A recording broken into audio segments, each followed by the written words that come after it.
نحمده ونصلي على رسوله الكريم اما بعد فاعوذ بالله من الشيطان الرجيم بسم الله الرحمن الرحيم ويطوف عليهم ولدان مخلدون اذا رأيتهم حسبتهم لؤلؤا منثورا۔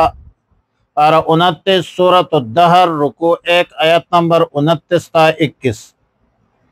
وَيَطُوفُ عَلَيْهِمْ وِلْدَانٌ مُخَلَّدُونَ، جنت میں اہل جنت کے پاس ایسے غلمان لڑکے آمد و رفت کریں گے جو ہمیشہ لڑکے ہی رہیں گے، اور یہ غلمان اس قدر حسین و جمیل ہوں گے کہ اگر ان غلمان کو چلتے پھرتے دیکھے تو یوں سمجھے کہ موتی ہے جو بکھر گئی ہے۔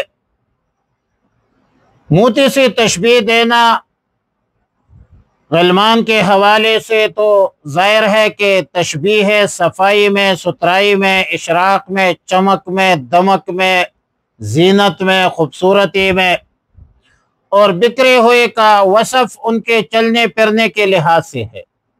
جیسے بکھرے موتی منتشر ہو کر کوئی ادھر جا رہا ہے کوئی ادھر جا رہا ہے، اور ظاہر ہے کہ یہ اعلیٰ قسم کی تشبیہ ہے۔ اور صرف اس پر اکتفا نہیں،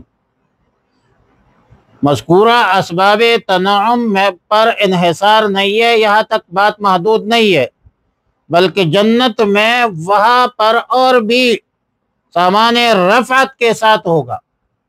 بلکہ وَإِذَا رَأَيْتَ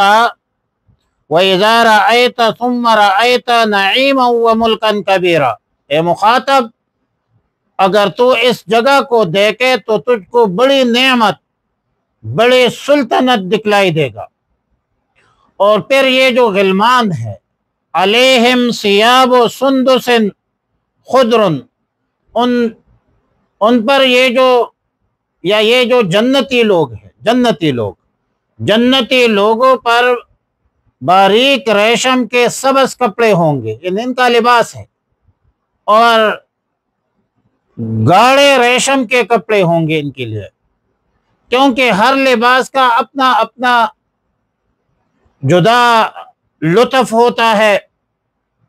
اور پھر اس کے علاوہ وہ حلوہ اساور من فضہ، اساور سوار کی جمع ہے، کنگن کو کہا جاتا ہے، جو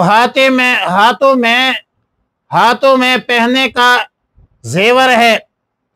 آیت مذکورہ میں چاندی کے کنگن کا ذکر ہے، جبکہ دوسرے آیات میں اساورا من ذہب کا ذکر آیا ہے، یعنی سونے کے کنگن، لیکن دونوں کے مابین کوئی تضاد نہیں ہے۔ ہو سکتا ہے بعض اوقات چاندی کے کنگن استعمال کرے اور بعض اوقات سونے کے کنگن جو ہے استعمال کرے، مگر ایک سوال بہرحال بئی مقام ضرور ہوگا کہ کنگن چاندی کے ہو یا سونے کے ہو، یہ زیورات ہے عورتوں کی، اور عورتیں اس کو استعمال کرتی ہے۔ مردوں کے لیے ایسے زیور پہننا یہ تو عیب سمجھا جاتا ہے۔ جواب یہ ہے کہ یہ چیزیں، ایک چیز کا عورتوں کے ساتھ یا مردوں کے ساتھ مخصوص کرنا ان کے لیے مستحسن ہے یا معیوب ہے، یہ ماحول اور عادات اور اطوار کی بنیاد پر ہوتا ہے۔ یہ کس نے کہا ہے آپ کو؟ بعض ممالک، بعض قومیں ایک چیز کو معیوب سمجھتی ہے، جبکہ دیگر ممالک کے علاقوں کے قوموں کے لوگ ایک چیز کو بڑے مستحسن سمجھتے ہیں۔ دنیا میں ملوک کسریٰ کے ہاتھوں میں کنگن اور سینے پر تاج اور زیورات وہ استعمال کرتے تھے، اور یہ ان بادشاہوں کا خاص امتیاز تھا، اعزاز سمجھا جاتا تھا۔ جب فارس فتح ہوئی اور مسلمانوں کے ہاتھ میں کچھ خزائن بطور غنیمت آئے تو ان میں کسریٰ کے کنگن بھی تھے۔ بہرحال دنیا کے مختلف قوموں میں، مختلف ممالک میں، مختلف خطوں کے لوگ تھوڑے بہت فاصلے پر قومی یا جغرافیائی تفاوت سے معاملہ بالکل یکسر مختلف ہو جاتا ہے۔ تو جنت کو دنیا پر قیاس کرنا یہ تو قیاس کا مال فارق ہے۔ ممکن ہے وہاں جنت میں مردوں کے لیے کنگن جو ہے ایک مستحسن اور انعام ہو، اور پھر اس کے بعد فرمایا وَسَقَاهُمْ رَبُّهُمْ شَرَابًا طَهُورًا، اللہ تعالیٰ پلائے گا ان اہل جنت کو، کیا پلائے گا؟ پاک صاف شراب، جس میں نہ نجاست ہوگی، جس میں نہ کدورت ہوگی، لا يصدعون عنها ولا ينزفون والی بات ہوگی، نہ اس میں کوئی مدہوشی اور یہ چیزیں نہیں ہوگی اس طرح کے دنیا کے شراب میں ہے۔ سورہ دہر میں ابھی تک 3 جگہ پر شراب کا ذکر آیا ہے، اور ہر جگہ شراب کا ذکر کا غرض الگ ہے، ما هو المقصود جدا ہے۔ اولاً فرمایا یشربونا، پھر فرمایا یسقونا، پھر فرمایا وسقاہم ربہم شرابا طہورا۔ جہاں تک پہلے شراب کا تعلق ہے کہ یشربون من کأس، یہ اس میں عموم ہے، اور یسقونا میں زیادت اکرام ہے، اعزاز ہے، اور وسقاہم ربہم شرابا طہورا میں انتہائی تشریف ہے، تکریم ہے، لہذا تکرار کا شائبہ دفع بھی ہوا، اور ہر جگہ شراب کا جو ذکر آیا ہے اس کا مقصد بھی الگ الگ واضح ہو جاتا ہے۔ وَيَطُوفُ عَلَيْهِمْ، گردش کریں گے ان کے پاس، ولدان، لڑکے، مخلدون، سدا بہار، مخلدون کا معنی ہمیشہ یا سدا بہار سے کیجئے۔